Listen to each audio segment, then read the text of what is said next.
Hello and welcome back to Crafted by Corie. If you're new, I'm Corie. Welcome to my channel. If you're returning, thank you as always for being here. I have some brand new spring inspired DIYs. So let's go ahead and get right on into the crafting. DIY number one. All right, this is from the Dollar Tree. It is wood with cork on the back of it, and this is a Dollar Tree calendar that I've had in my stash for a bit. I was flipping through trying to decide which image I wanted to use for this. There were a couple that I had stopped to think about. This was one that was a contender, and then the other heart closer to the beginning was another one. So I'm going to flip back to that one. I did actually end up landing on this one right here. So I'm going to tear that out. And I had loved the color of the other one, but I realized that that color is kind of densely used in the words here, not the love, but the rest of that saying there.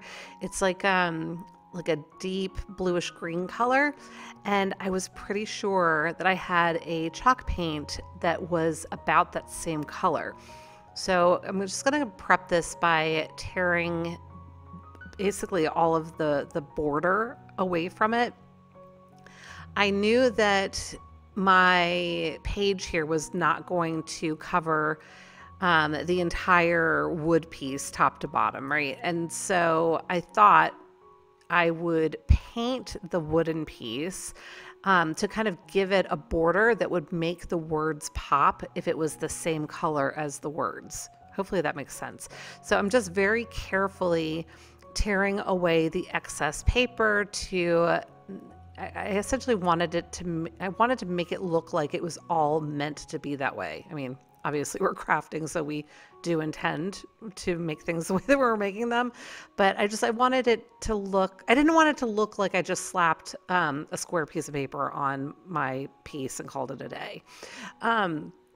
So I went ahead and continued to tear it away. I was also being careful about the direction in which I tore it because I didn't want the white backing with the calendar markings to be visible on the front side of my piece. Hopefully that makes sense. So I was just very careful about that. Once I had it ready to go, I pulled out my chalk paint. This is called Grotto. It is by Home Decor. And I gave this one good coat, and when it dried, I swear it was almost like it was the exact same color. But I gave this one good coat of paint. That was all that it required to get the coverage that I needed. And then I did use my heat gun just to help that dry a little bit, because on the next step, I am going to be using my Mod Podge. So once that was dry, I went ahead and put down a good layer of Mod Podge. This is a matte Mod Podge, but you could certainly use whatever you choose. And the reason I'm covering the entire surface is that I wanted there to be no difference in the sheen on the piece for the entire border. So I opted to do the whole thing. I have my little easy press, goodness, I'm tongue-tied. My Easy Press Mini, or my Mini Easy Press, heating up there. I used my heat gun again to help get the Mod Podge basically dry to the touch, and then I pressed down my image. I'm going to use some parchment paper, and I'm going to iron this on. This is my favorite way to use Mod Podge anymore, is to get it dry, put my piece down, and iron it on, especially if I've got something that I'm trying to keep flat and not have wrinkling up on me. This is such a winner. I love it so much. So many thanks to the people who told me that you could do this. So once I had that adhered, I went ahead and put my hanger back on here, and then I wanted to dress it up a little bit more. I could have just put a pretty bow at the top, but I opted to grab these flowers out of my stash. These are leftover from a little bouquet that I had from Michael's that had come in a grab box. So these were super cheap for me. And I'm just gonna take the heads off of them and glue them with hot glue to the top of my piece here. Just wanted to dress it up a little bit, give it a little something more than just what it was. Just going to place the flowers around. As you can see, there are a couple of different shades of the dusty rose. And so I am assembling them a little bit in a mixed order, so to speak. I did think it needed something a little bit more, so I grabbed some greenery out of my stash, and I am just securing it with hot glue from the back because that was the easiest way to get a hold of it there. Trimming off the little piece that was sticking out at the back once it cooled enough for me to manipulate it like that. And then added another little piece of greenery. These were just pieces that I had left over in my stash. Anytime I cut apart, which is quite frequently, picks, I save all the random pieces for future use. But that was it. Let me know what you think of this piece.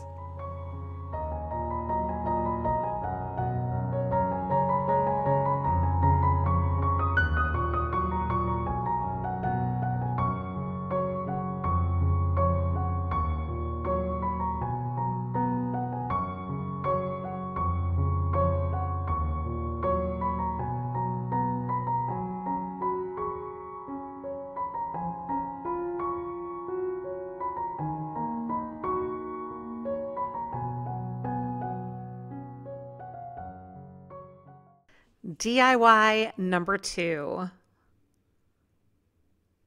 All right, this is a wall decal from Dollar Tree and then a wood round that came in a pack of 6 from the wood pile at Hobby Lobby.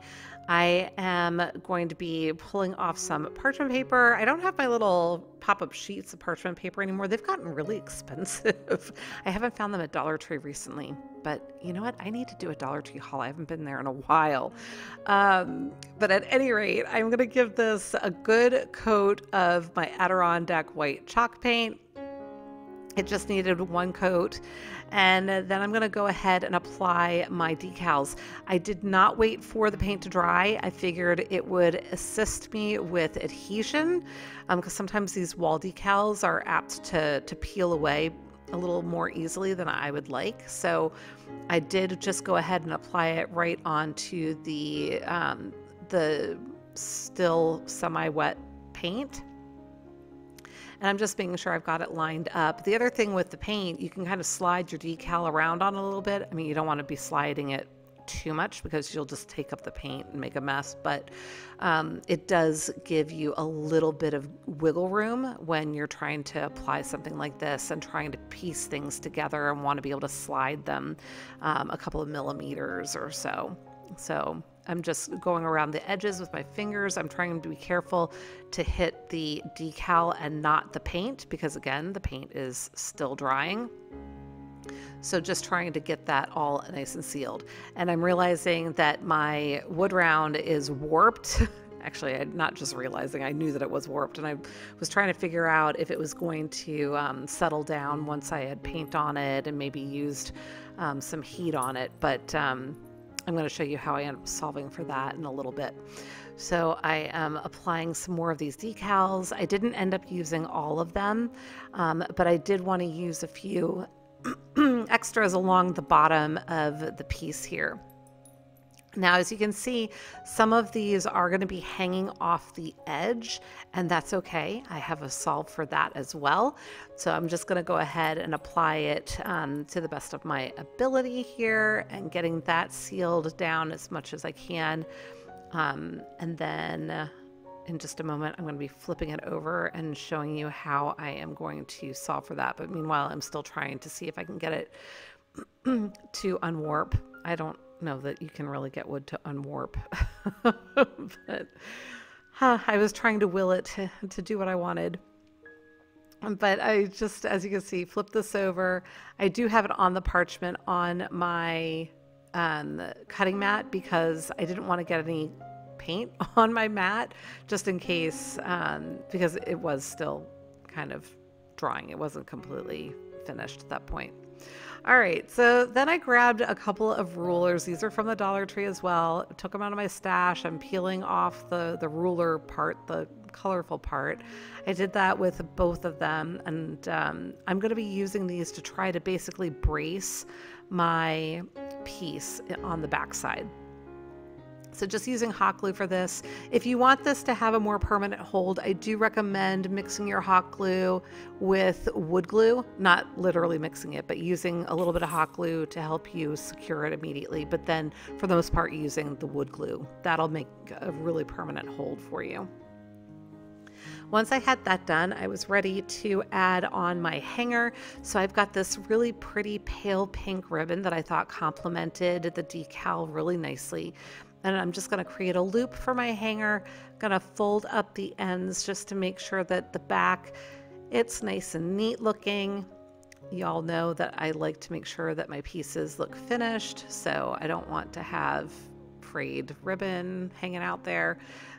So going ahead and getting that on and just adjusting it from the front side to make sure that it's nice and even so that it will hang straight when I go to put it on the wall.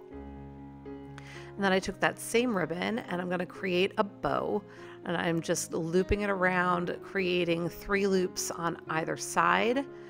And then I'll be tying off a longer piece. So once I get my loops here, you'll see I'm going to cut that off, and then I'll cut a longer piece to tie around the middle to make my tails. And I already knew that I wanted my tails to be fairly long, so that's probably a 2-foot piece of ribbon that I just cut off of there. I'm going to tie it around the middle, get that nice and snug. Now when you do this, keep in mind your ribbon's going to go wonky for a minute. Your bow, it's not going to look the way that you want it to right away because you've just jammed all of the ribbon layers together. So once you have it tied off, then you can go back and fluff up your loops, get it all even, get all of your loops pulled to the right size, and that's the way it's gonna be. All right, so my idea here was that I wanted the ribbon to kind of frame the rest of the round. So I am gonna attach it there at the top, and then I'm going to assist the little ribbon tails with some hot glue to tack them down into the areas where I want them. So once I get an idea of placement, I go ahead and add the bow to the top. I'm gonna, I was gonna say dovetail, but I am not dovetailing this time. I'm just cutting it off at an angle. And then I'm gonna place the ribbon where I wanted it. I did wish that my left tail was as long as the right. Apparently I didn't have it quite even when I tied it off in the middle. So it happens. So my left tail isn't quite as long as I would have liked. Sometimes I'll cut ribbon longer than I know is necessary so that I have that versatility, and I can always trim some off. Once you cut it, you can't put it back on, right? But in this instance, I had been what I thought was going to be a little bit more exact, and that's okay. It still turned out really super cute, but let me know what you think.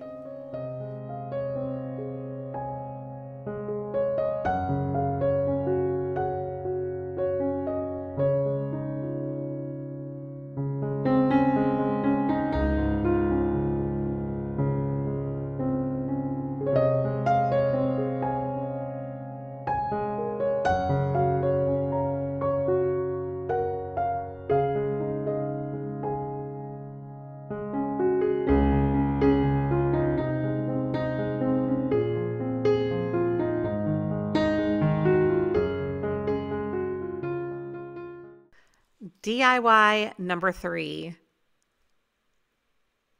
All right, this is a bowl that I made out of a soap dish and another bowl from the Dollar Tree, and I had spray painted it gold, and this I did like last year. And I decided I wanted to make just a quick arrangement for the spring here. I've got a bunch of florals here. I didn't end up using all of these, but like those little yellow ones, I love them. I think they're so pretty, but they're just too tall for the arrangement that I'm trying to make.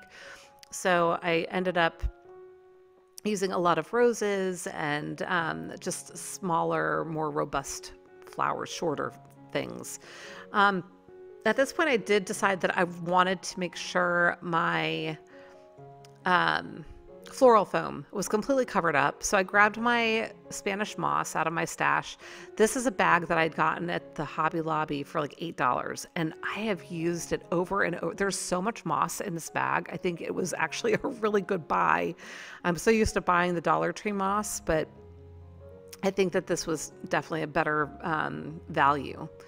So gonna continue once I had my moss in place to arrange my flowers all the way around. I'm just going to continue to turn this as I go and place the flowers around and around and around. And they're going to be taller at the top and then getting shorter along the sides. So kind of creating a dome shape, for lack of a better term.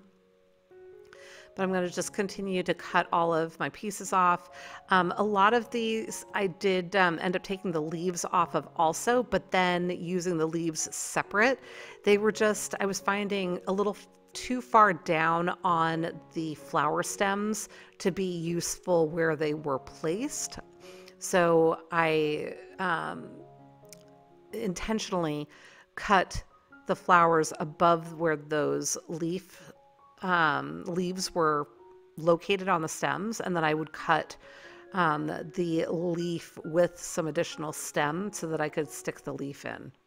I hope that makes sense. It just gives me more versatility and more control over where everything is placed. So you can see I'm just going to continue to work my way around, and I am just going to let you watch for a moment while I finish up the arrangement.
Going to tuck in some last little bits of greenery, and that's going to be it for this piece. Let me know what you think of this one.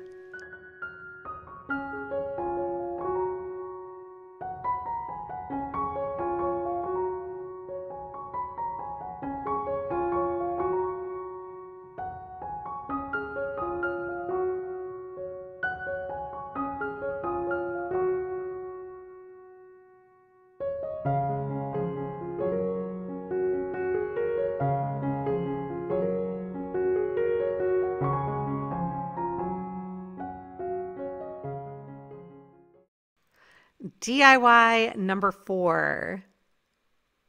All right, remember last week when I mixed up a whole bunch of my Arteza acrylic paints, got them prepped in my cup, and then I did some paint pouring over this vase and onto the canvas.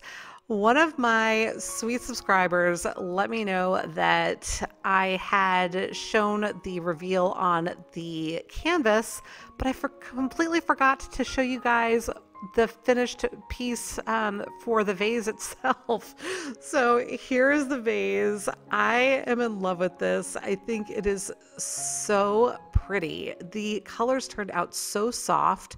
You might have noticed how bold they were when I had them laid out there in that first shot, but I just love how this turned out, and hopefully you like it too. I am sorry that I forgot to include it in last week's video, but glad that I can show you here because we are also going to be using these paints for a couple of other paint pouring projects.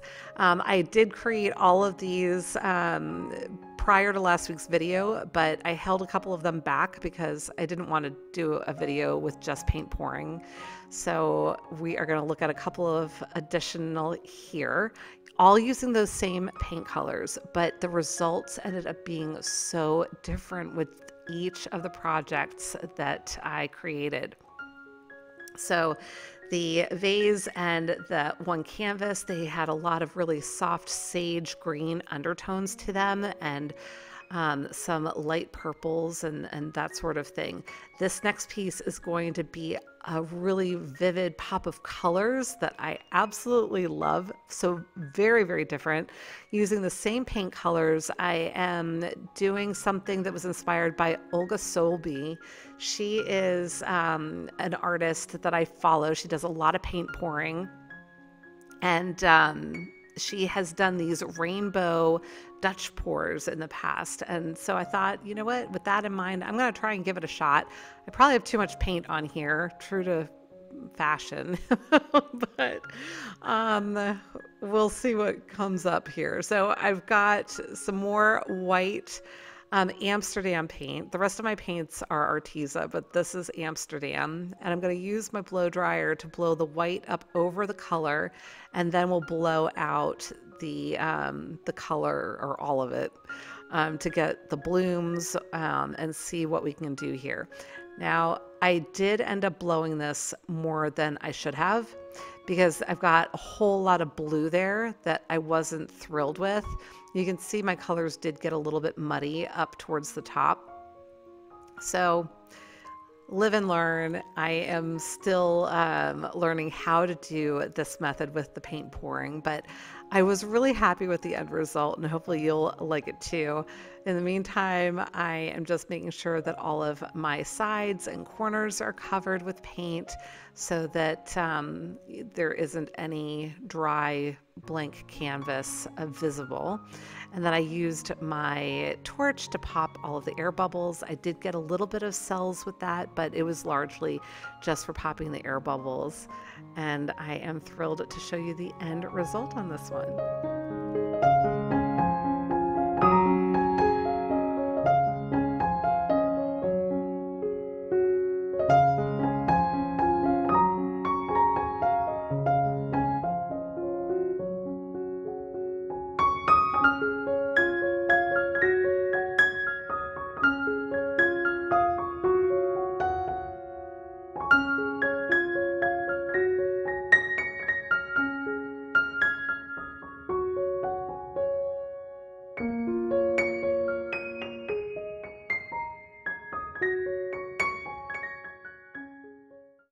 DIY number 5. All right, we are going to use those same colors for this piece once again, but it's going to be a completely different method. And I have to say, I think this ended up being a complete accident. All right, I did not do this properly. I messed it up, and in trying to continue it ended up being a really neat piece in the end. I think it's probably the most interesting paint pour that I have created to date. So really love this piece, but you'll see what I'm talking about in a second, because I'm going to try the swipe method. All right. So I've got my Amsterdam paint that I've got all in a layer here, using what I think is called a palette knife. I'm sure somebody will let me know if I'm mistaken or can confirm for me if that really is a palette knife. I think that's what it's called. And made sure I had it completely covering the canvas, then came in with my torch to just pop any of the air bubbles. And now I'm going to start getting my paint ready on here. Probably should have consulted YouTube again before I attempted to swipe from memory, because I've seen it done a few times, but my memory is not so great. So I am layering on the paint here, not layering, but lining it all up. Yeah, I was using way too much paint. I had a ton of paint on this canvas, you guys. So I should have done a much thinner line with each of these colors. But I have my magenta, my pale pink, my gold, that was lemon yellow, my pale green. Then I'll be using ultramarine blue. And the final color will be my royal pearlized purple. If you want the exact colors, you can check out last week's video. I think I've gotten all of the names properly stated here, but the light pink is the only one I'm really questioning. But I did give you a close-up on all of the paints in last week's video if you would like to take a look at that and see exactly what I used and which ones were pearlized and which ones were not. But I just applied some additional Amsterdam white to the top, and my swiping tool is going to be a paper towel. I've seen different people use different things for this. Jilly Cube is somebody that I have followed, and I think she uses like a plastic folder piece. So I don't know. I had paper towel. This is what I opted to use. I did start getting some cells here, but I felt like all the colors were just hidden. There was just so much paint on this canvas. All I'm seeing is pink. You can see on the edges a little bit of the green. I tried the torch thinking, well, maybe I could get some cells to pop. It just wasn't doing it. So guess what I did? I decided I was going to swipe it again. I don't think this is a thing. I don't think you're supposed to swipe it more than once, but not only did I swipe it twice, I swiped it a third time because I'm still not happy with the way it looks. And I'm swiping it, and I kind of did a swiggly motion here to try to see if that, I mean, at this point I was like, all right, this isn't working and I've already messed it up. I might as well try something different.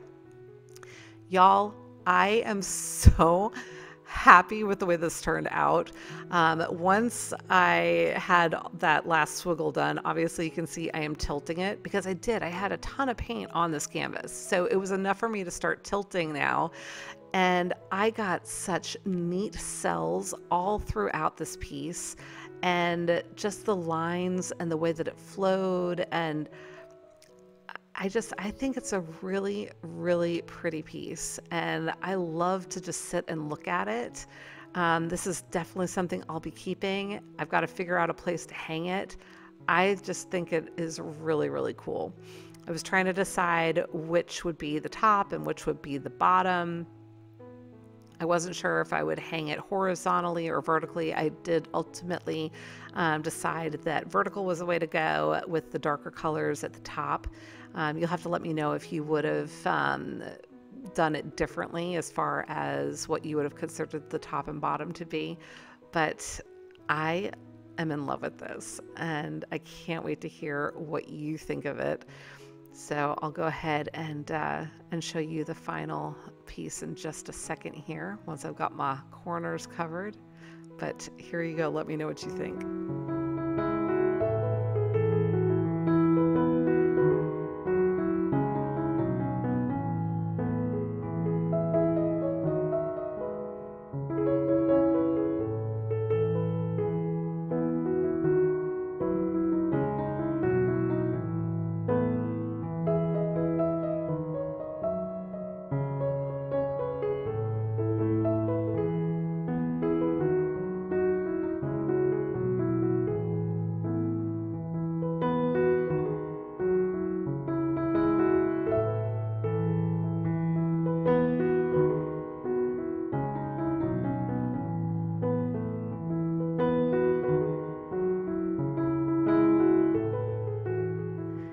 And now this is one other piece that I created and I wanted to show you.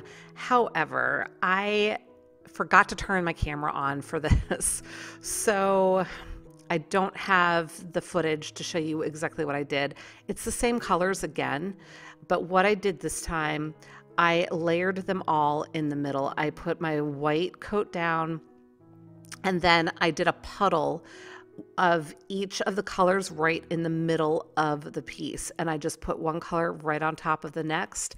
And then what I did was I took a skewer and I ran the skewer through to kind of create a looping pattern through all of the colors, and then I tilted it.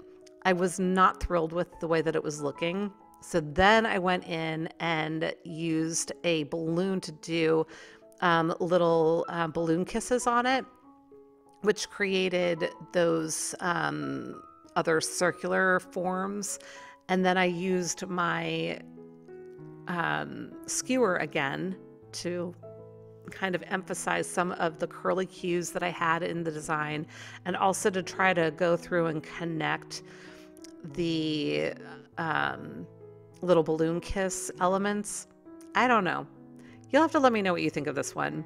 I have to say it is not my favorite of the things that I've created, but I'll give you a little bit of a moving close-up here and let me know what you think.